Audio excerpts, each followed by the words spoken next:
کوشش کریں۔ اپنی شرمندگی اور شکست پہ پردہ ڈالنے کے لیے ایک غیر ملکی سازش کا بیانیہ گھڑا اور پوری قوم کو یہ کہا کہ ہم کوئی غلام ہیں، ہم امریکہ کی ڈکٹیشن کیوں لیں، اور یہ جو امپورٹڈ حکومت ہے یہ امریکہ کے بوٹ پالش کرتی ہے۔ یہ وہ تقاریر ہیں جو پوری دنیا میں اور پاکستان کے چپے چپے پر عمران خان صاحب نے اپنے حمایتیوں سے کیں اور لوگوں کو نہ صرف یہ کہ حکومت کے خلاف بھڑکایا بلکہ پاکستان کے قومی اداروں کے خلاف بھی بھڑکایا اور یہ تاثر دینے کی کوشش کی کہ عمران نیازی کو اقتدار سے ہٹانے کے پیچھے فوج کی سازش کام کر رہی تھی۔ فوج کی سازش کام نہیں کر رہی تھی بلکہ فوج کا یہ فیصلہ کام کر رہا تھا کہ فوج نے اس چھتری کو جو 2011 سے عمران خان کے اوپر بالواسطہ یا براہ راست موجود تھی اور خاص طور پہ 2018 کے انتخابات کے بعد سے ہائیبرڈ سسٹم کے نتیجے میں عمران خان نے اس کا بھرپور فائدہ اٹھایا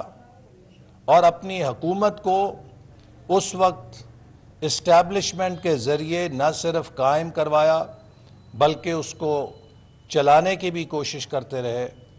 لیکن جب اپنی نااہلیوں کی بدولت، اپنی ضد کی بدولت اور اپنی نفرت میں ڈوبی ہوئی سیاست کی بدولت وہ ڈیلیور کرنے میں ناکام رہے اور ان کی ناکامیاں اسٹیبلشمنٹ کے اوپر بھی ان کا بوجھ ڈلنے لگا، تو اس موقع پر اگر فوج نے اور اسٹیبلشمنٹ نے یہ فیصلہ کیا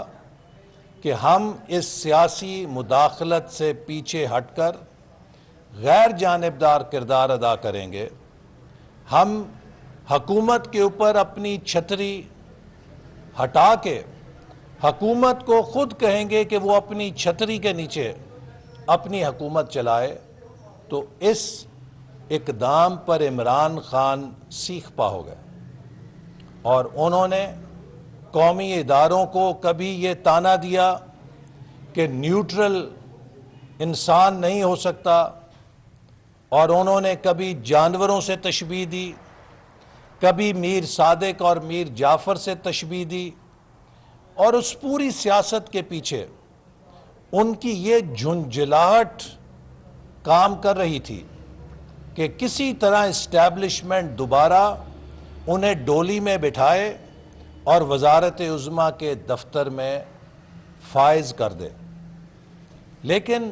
جب اسٹیبلشمنٹ نے بدستور اس موقف کو دہرایا کہ ہم سیاست میں مداخلت اور ہم عمران خان صاحب کی طرفداری نہیں کر سکتے، تو اس کے جواب میں عمران خان صاحب نے ایک نہایت غلیظ اور ملک دشمنی پہ مبنی مہم ملک کے اندر اور ملک کے باہر فوج کی قیادت اور قومی اداروں کے خلاف شروع کی۔ اپنے حمایتیوں کو فوج کے خلاف بھڑکانا شروع کیا، اپنے حمایتیوں کے ذہنوں میں فوج کے خلاف نفرت پیدا کرنی شروع کی، اور پاکستان کے دشمن خوشی کے شادیانے بجا رہے تھے، کیونکہ جو کام عمران خان کر رہا تھا وہ کروڑوں اربوں روپے خرچ کر کے بھی نہیں کر سکتے تھے۔ لہٰذا عمران خان کی طرز سیاست کو پاکستان میں تو قبولیت نہیں ملی، لیکن پاکستان کے دشمن حلقوں میں اور پاکستان کے دشمن میڈیا میں بے حد قبولیت ملی، چونکہ وہ سمجھتے تھے کہ عمران کی یہ سیاست پاکستان کو کمزور کرنے کا باعث بنے گی، اور اسی زہر آلود سیاست کا نتیجہ 9 مئی کو نکلا۔